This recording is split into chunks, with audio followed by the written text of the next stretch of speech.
বিশ্বব্যাপী এবং আঞ্চলিক সংঘাতের কারণে চাহিদা বৃদ্ধি পাওয়ায় ভারত এবছর দেশীয় সংস্থাগুলো থেকে $200 কোটিরও বেশি মূল্যের সামরিক ড্রোন কেনার প্রস্তুতি নিচ্ছে।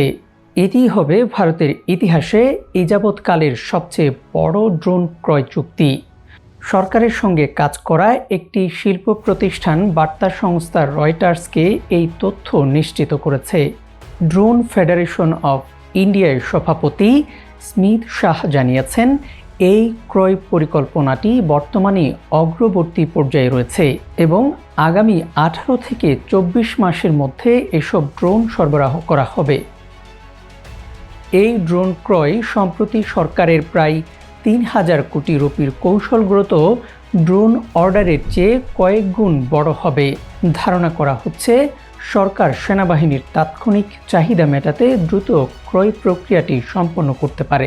550টিরও বেশি কোম্পানির প্রতিনিধিত্বকারী এবং সরকারের সঙ্গে যুক্ত ডিএফআই এর সভাপতি শাহ বলেন, পরবর্তী ধাপে ভারতে কৌশলগত ড্রোন সংগ্রহের পরিমাণ 20,000 কোটি রুপি বা $200 কোটি ছাড়িয়ে যেতে পারে।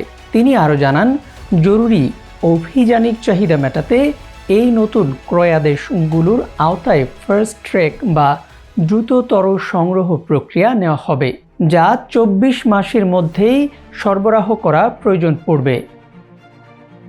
রয়টার্সই প্রথম ভারতের এই সম্ভাব্য ক্রয়াদেশের খবর প্রকাশ করেছে। তবে এই বিষয়ে মন্তব্য চেয়ে ভারতের প্রতিরক্ষা মন্ত্রণালয়ের সঙ্গে যোগাযোগ করা হলে তারা তাৎক্ষণিকভাবে কোনো সাড়া দেয়নি। গত বছরের মে মাসে চিরশত্রু পাকিস্তানের সঙ্গে সংঘর্ষের পর ভারতের এই ড্রোন ক্রয়ের উপর জোর দিল। সে সময় দুই দেশেরই প্রথমবারের মতো বড় পরিসরে চালকবিহীন আকাশযান মোতায়েন করেছিল, যা কম খরচের ড্রোনের আক্রমণাত্মক ক্ষমতাকে বিশেষভাবে সামনে নিয়ে আসে।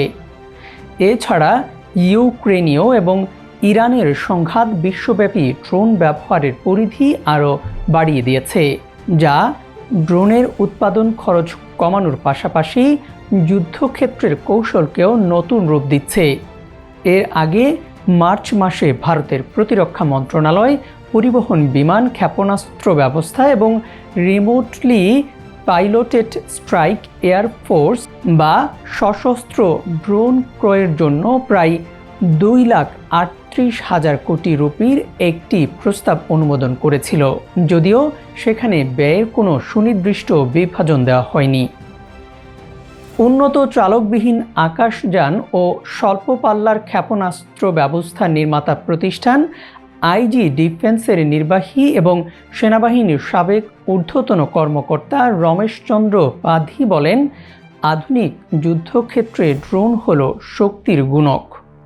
ভারতীয় সেনাবাহিনী খুব বড় পরিসরে ড্রোন অন্তর্ভুক্ত করার প্রক্রিয়াকে ত্বরান্বিত করতে জরুরি বা ফাস্ট ট্র্যাক সংগ্রহ নীতি অনুসরণ করছে। সাম্প্রতিক বছরগুলোতে বিশ্বজুড়ে যুদ্ধ এবং সামরিক অভিযানের প্রকৃতি দ্রুত বদলে গেছে।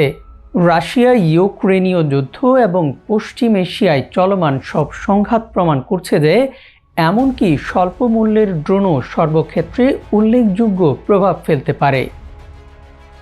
গত বছর ভারত পাকিস্তান উত্তেজনার সময়ও দুই দেশই ব্যাপকভাবে ড্রোনের ব্যবহার করেছিল, ফলে ভারতীয় সেনাবাহিনী নজরদারি, লক্ষ্যবস্তু শনাক্তকরণ এবং নির্ভুল হামলার জন্য ড্রোনের প্রয়োজনীয়তা আরও বেশি করে উপলব্ধি করেছে। প্রতিরক্ষা বিশেষজ্ঞরা মনে করেন, আধুনিক যুদ্ধে ড্রোন এখন সামরিক শক্তির এক অপরিহার্য হাতিয়ারে পরিণত হয়েছে। ভারতে বর্তমানে 600-র বেশি প্রতিষ্ঠান ড্রোনের ও এর যন্ত্রাংশ তৈরি করছে, যার মধ্যে 100টিরও বেশি সংস্থা সরাসরি প্রতিরক্ষা খাতে কাজ করছে। এই কোম্পানিগুলোর মধ্যে Adani group, লার্নেস and ট্রুবো O tata advance সিস্টেমের মতো বড় সংস্থাগুলোর পাশাপাশি idea force, new space research এবং এস্টেরিয়া অ্যারোস্পেসের মতো স্টার্টআপও রয়েছে। এই প্রতিষ্ঠানগুলো মূলত নজরদারি, রসদ সরবরাহ, লয়টারিং মিউনিশন, নিখুঁত হামলা ও গুরুত্বপূর্ণ যন্ত্রাংশ তৈরিতে কাজ করছে।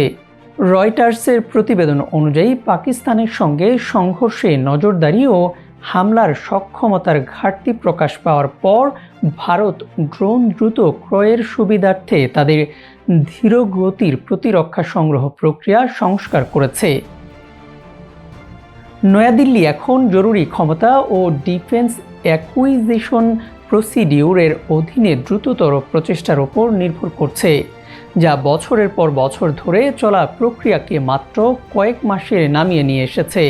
একই সঙ্গে দেশীয় উৎপাদন বৃদ্ধিতে ভারত নিজস্ব প্রযুক্তিতে তৈরি ব্যবস্থাকে অগ্রাধিকার দিচ্ছে। সরকার প্রাথমিক নমুনার অর্থায়নে ইনোভেশন ফর ডিফেন্স এক্সিলেন্সের মতো প্রকল্প সম্প্রসারিত করছে, যাতে ছোট সংস্থাগুলো প্রাথমিক ক্রয়াদেশ পেয়ে দ্রুত উৎপাদন বাড়াতে পারে। প্রতিরক্ষা মন্ত্রণালয় এখন স্টার্টআপ ও বেসরকারি খাতের জন্য ক্রয়ের ক্ষেত্র উন্মুক্ত করেছে, পরীক্ষার নিয়ম শিথিল করেছে এবং সশস্ত্র বাহিনীকে অন্তর্বর্তীকালীন আদেশের মাধ্যমে ড্রোন যুক্ত করার তাগিদ দিচ্ছে।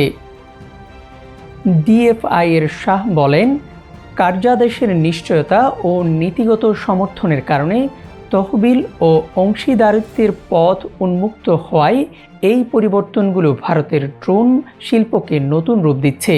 ক্রমবর্ধমান সামরিক চাহিদা মেটাতে কোম্পানিগুলো উৎপাদন ও গবেষণা জোরদার করার উদ্যোগ তহবিল বা ভেঞ্চার ইনভেস্টমেন্ট এবং বড় প্রতিরক্ষা সংস্থাগুলোর সঙ্গে যৌথ চুক্তি বৃদ্ধি পেয়েছে। ইউএফটি ফার্স্টের সাথে ট্রেড করুন যে কোনো জায়গা থেকে, ক্যাম্পাসে ক্লাসের ফাঁকে, ঢাকার জ্যামে বসে কিংবা ঘরে বসে। ট্রেডিং এখন হাতের মুঠোয়, তাই ট্রেড করুন যখন খুশি যেখানে খুশি।